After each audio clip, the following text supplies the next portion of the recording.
Olá, meus amores, sejam bem-vindos à nossa aula de física. Hoje nós vamos falar um pouco sobre termologia. Vamos tratar sobre a temperatura e seus efeitos. E vamos aprender um pouco sobre os tipos de processo de transferência de calor, que podem ser três: condução, convecção e irradiação. Para adentrarmos o assunto, vamos primeiro responder duas perguntas. A primeira é: quando ocorre a transferência de calor? Sempre que houver uma diferença de temperatura entre dois pontos. E como ela ocorre? Ela ocorre por meio de três processos, certo? A condução, a convecção e a irradiação. São as três formas de transferência de calor. Vamos iniciar agora com a primeira forma de transferência de calor, que é a condução. A condução ela é dada como uma passagem de calor através de um material condutor. Ele pode ser um bom condutor ou um mau condutor. Ela ocorre de tal maneira que as moléculas de uma região do material recebem calor e passam a vibrar com maior intensidade. A agitação é transmitida de molécula a molécula. Como assim? Simples. Quando você coloca uma barra de ferro no fogo, aquela parte que está entrando em contato com o fogo, as moléculas que compõem o material começam a se agitar de tal maneira que gera calor. Porque calor, como vocês sabem, é o movimento, é energia cinética. Então, quando começam essas moléculas a agitarem, elas vão gerando calor e elas começam a agitar as moléculas que estão mais próximas dela, que por sua vez vai agitar mais moléculas de tal maneira que todo o material esteja quente. Um exemplo simples é um pegador de metal. Quando a gente vai fazer algum tipo de comida, seja ela batata frita, arroz, qualquer tipo de comida. Quando nós pegamos algum tipo de material de aço, como pegador, né? Quando a gente está fritando algo, quando ele entra em contato com a comida, ele começa a transmitir calor. Você começa a sentir que começa a esquentar na sua mão. Ali é um processo de condução.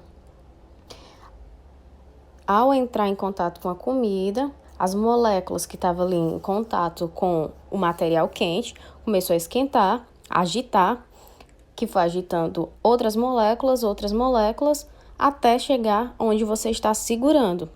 E o material ficar todo aquecido.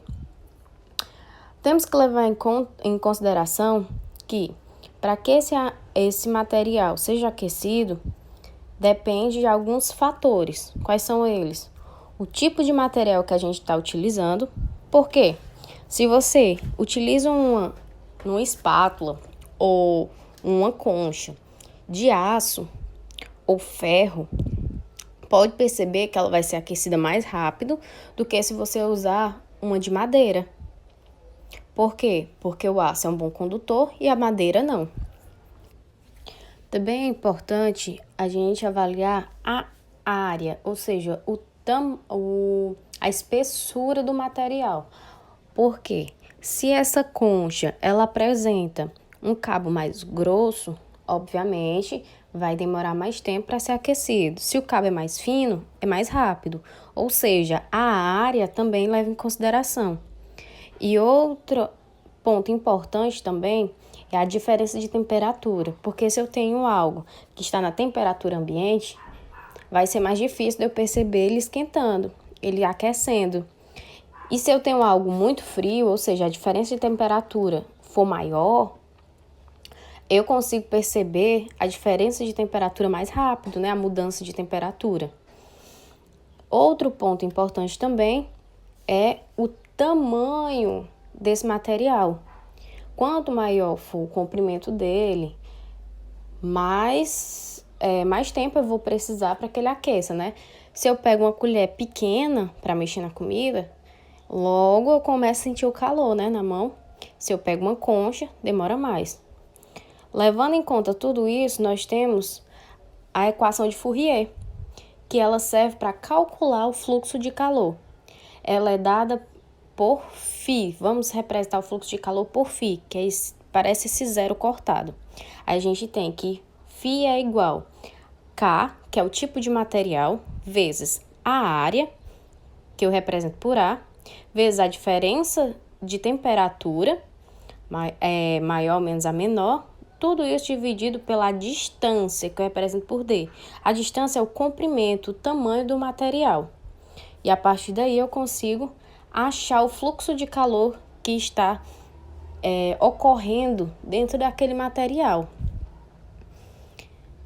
A próxima forma de transferência de calor se chama convecção. Ela ocorre através do movimento de um fluido.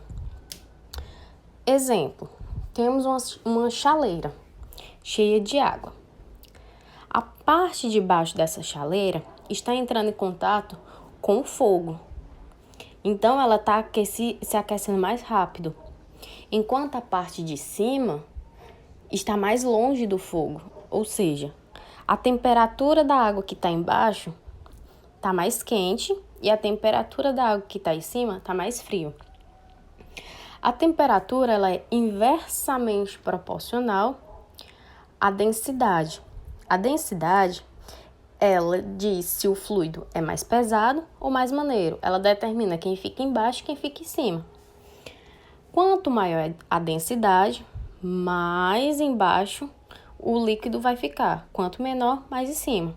Então, se eu tenho uma chaleira esquentando uma quantidade de água, a parte de baixo vai aquecer, essas moléculas vão se expandir, fazendo com que tenha partículas de ar dentro dela. Nisso, a densidade dela vai se tornar menor, ou seja, ela vai se tornar mais leve, então ela tende a subir. E a água que está em cima, por estar fria, as moléculas estarem menos agitadas, mais próximas, vai descer, gerando esse movimento que está representado na figura. Essa parte vermelha é a água quente subindo e a parte azul é a água fria descendo. Por isso que a gente vê o fenômeno que chamamos de a água fervendo, que é a ebulição da água. Ela começa a se agitar devido a esse fator, certo? A convecção. A água mais densa desce e a água menos densa sobe. Outro exemplo que temos é a brisa marítima e a brisa terrestre. Logo pela manhã cedo, se nós formos dar uma volta na praia, podemos perceber que a areia ela se encontra já bastante quente. E se adentrarmos no mar, vamos perceber que a água ela está muito fria. Nisso, o ar que vem da terra é um ar quente, ou seja, tem a densidade menor. Então, devido a isso, ele tende a subir. Enquanto o ar que está vindo da praia, do mar, ele tende a ser mais frio, ou seja, mais denso. Então, ele tende a ficar na parte inferior. A partir disso, a gente pode observar que se ficarmos de frente para o mar, o vento vai bater na gente de tal forma que vai soprar nossos cabelos para trás. Essa brisa que está vindo do mar é chamada de brisa marítima. Ela ocorre durante o dia. E durante a noite, nós temos o inverso, que a terra ela está mais fria e o mar está mais quente devido todo o calor do sol que ela recebeu durante o dia. Um exemplo prático é se a gente entrar na água, a gente vai se sentir num clima bem agradável, mas no momento que a gente sai, que vai para a areia, começamos a sentir muito frio. Nisso, o ar quente que está saindo do mar vai subir e o ar frio que está saindo da areia vai ficar embaixo. Logo, se ficarmos de frente para o mar, dessa forma, o vento vai soprar e nosso cabelo, ao invés de ir para trás, né, como está fazendo de dia, vai começar a ir para frente. A brisa vai vir da terra para o mar, sendo chamada de brisa terrestre. E o terceiro processo de transferência de calor é a irradiação. é a passagem de calor através de ondas eletromagnéticas, ou seja, ela ocorre por meio do vácuo. Ela não precisa ter um material condutor para que essa transferência de calor ocorra. Ela ocorre através das ondas conhecidas como ondas infravermelho, que é invisível ao olho nu. Ou seja, você não pode ver, você só pode senti-las. Nesta imagem, nós temos as 3 formas de propagação de calor. A panela aquecendo indica a condução, a água fervendo a convecção, e se aproximarmos a mão próximo ao fogo, teremos a irradiação.